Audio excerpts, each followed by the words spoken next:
بسم اللہ الرحمن الرحیم الحمدللہ یا رب العالمین والصلاة والسلام علی خاتم الانبیاء والمرسلین وعلی آلہ وصحابہ اجمعین۔ محترم دوستو، آج ہم ایک نہایت ہی اہم موضوع کو لے کر حاضر ہوئے ہیں۔ اللہ رب العزت نے قرآن مجید فرقان حمید میں ارشاد فرمایا وَإِن تَعُدُّوا نِعْمَةَ اللَّهِ لَا تُحْصُوهَا، فرمایا کہ اگر تم میں خدا کی نعمتوں کو شمار کرنا بھی چاہو، یعنی خدا کی نعمتوں کو گننا بھی چاہو تو تم شمار نہیں کر سکتے ہو۔ اللہ رب العزت کے ہم پر نعمتیں اتنی زیادہ ہیں کہ اگر ہم ان نعمتوں کو شمار کرنے کی کوشش بھی کریں تو ہماری کوشش ضائع ہے، اس وجہ سے کہ اللہ کی ہم کون کون سی نعمت کو ہم شمار کر سکیں گے۔ شمار سے ہے ہی باہر، اتنی نعمتیں ہیں۔ بندہ اپنے ہر روز اگر دیکھے تو ہر روز کی اتنی زیادہ نعمتیں ہیں کہ ہم ہر روز کی نعمتوں کو نہیں گن سکتے۔ اگر بندہ پیدائش سے لے کر وفات تک نعمتوں کو گننا چاہے تو کس طرح شمار کر سکتا ہے۔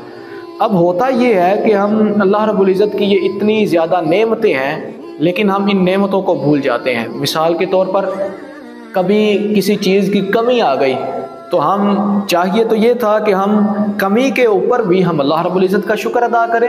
کوئی نہیں، اللہ رب العزت نے جہاں وہ پہلے نعمت عطا فرمائی تھی، اب اگر کسی سبب سے ہم سے چھن بھی گئی ہے یا ہمیں مل نہیں رہی تو اللہ رب العزت کا پھر بھی شکر ادا کرنا چاہیے، کیونکہ ہر حال میں اگر اللہ رب العزت کا بندہ شکر ادا کرے تو اللہ پھر زیادہ نوازتا ہے۔ جس طرح مثال کے طور پر قرآن مجید فرقان حمید میں ارشاد فرمایا گیا ہے کہ اگر تم اللہ کی نعمتوں کا چرچا کرو گے، اگر اللہ کی نعمتوں کا شکر ادا کرو گے تو پھر اللہ اور زیادہ بڑھا کر عطا فرمائے گا۔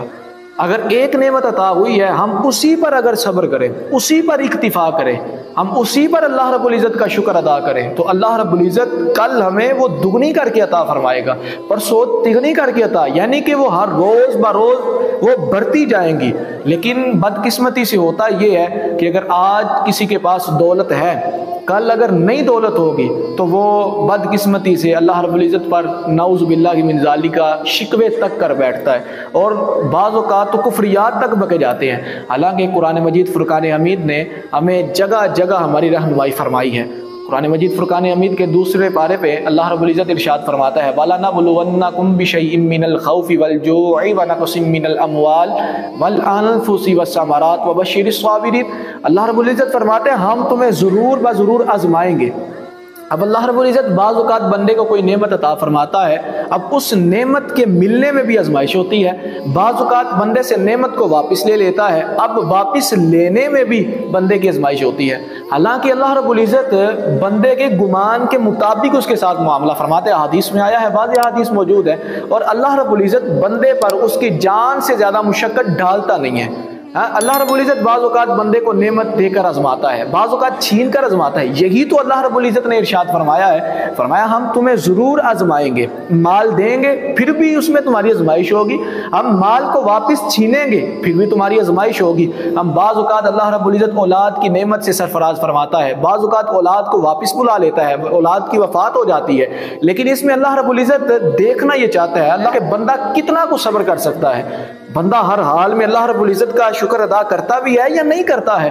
آخر میں اللہ رب العزت نے کیا ارشاد فرمایا؟ فرمایا جب ان تمام آزمائشوں سے بندہ نکل جاتا ہے، نکلنا کیسے ہے؟ آزمائش آئی اللہ رب العزت کا شکر ادا کریں، آزمائش چلی گئی پھر بھی اللہ رب العزت کا شکر ادا کریں۔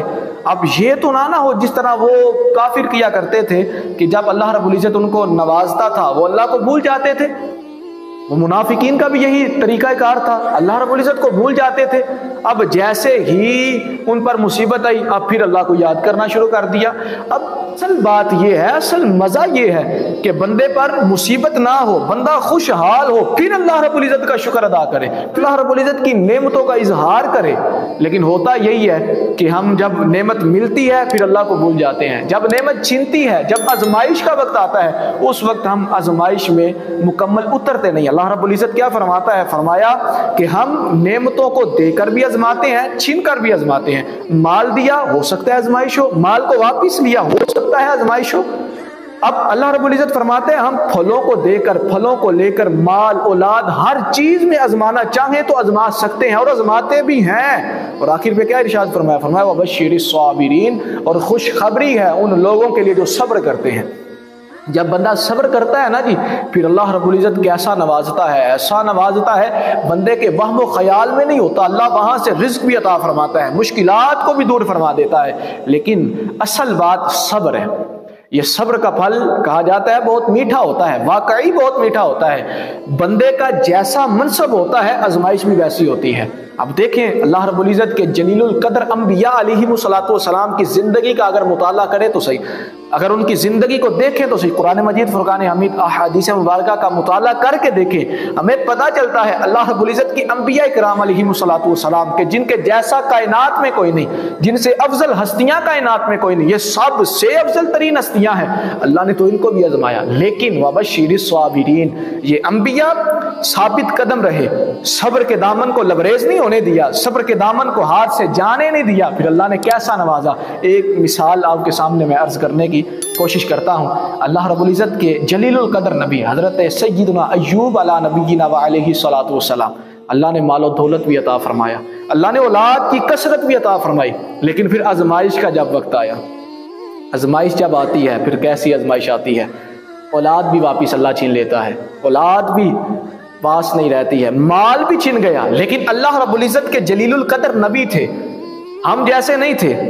اللہ رب العزت کے نبی ایسے تھے کہ جب مال چھنا پھر بھی اللہ کا شکر ادا کیا، جب اولاد چلی گئی۔ اب آپ سمجھتے ہیں اولاد کا درد کس کو نہیں ہوتا ہے، اولاد کا غم کس کو محسوس نہیں ہوتا ہے، اولاد کس کو پیاری نہیں ہوتی ہے، اولاد تو جانوروں کو بھی پیاری ہوتی ہے۔ لیکن اللہ کے نبی ایوب علی نبینا وعلیہ الصلوۃ والسلام ہر حال میں اللہ کا شکر ادا کرتے ہیں۔ بیماری آئی پھر بھی اللہ کا شکر، بیماری چلی گئی پھر بھی اللہ کا شکر، مال آیا مال چلا گیا، اولاد آئی اولاد چلی گئی پھر بھی اللہ کا شکر ادا کیا۔ لیکن ایسے بندے جب شکر کرتے ہیں، جب آزمائش ختم ہوتی ہے، پھر اللہ رب العزت کو ان کو نواز دیتا ہے۔ پھر دیکھیں تو صحیح ایوب علیہ الصلوۃ والسلام کیسا اللہ نے نوازا۔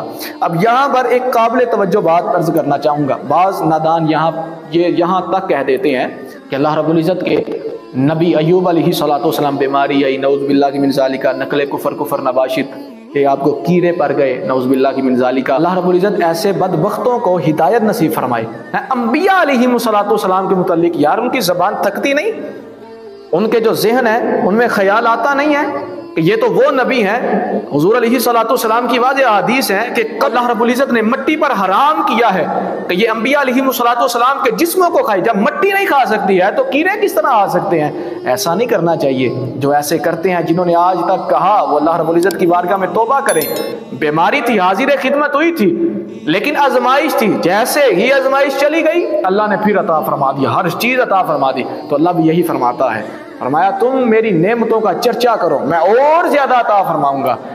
اب حدیث میں آتا ہے، آقا علیہ الصلوۃ والسلام کے حدیث مبارکہ کا مفہوم ہے، دیکھیے اللہ کے ہم پر احسانات کتنے ہیں محبوب علیہ الصلوۃ والسلام کے صدقے سے۔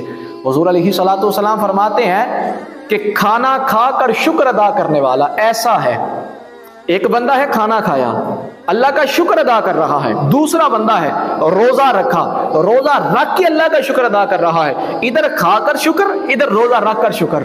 ظاہر سی بات ہے اس بندے کو اللہ کتنے انعامات سے نوازتا ہوگا، روزہ بھی ہے پھر اللہ کا شکر بھی ہے، اور ادھر وہ بندہ ہے اللہ کی نعمتوں کو کھا رہا ہے پھر شکر ادا کر رہا ہے۔ حضور فرماتے ہیں یہ بندہ جو کھا کر شکر ادا کرتا ہے وہ روزہ رکھ کر صبر کرنے والے کی طرح ہے۔ آئیے اللہ رب العزت کا شکر ادا کریں ہر حال میں، اللہ جیسا رکھے وہ مالک ہے، اللہ رب العزت کا شکر ادا کرنا چاہیے۔ خلاق عالم کی بارگاہ میں دعا ہے، خلاق عالم ہمیں ہر حال میں شکر ادا کرنے کی توفیق عطا فرمائے۔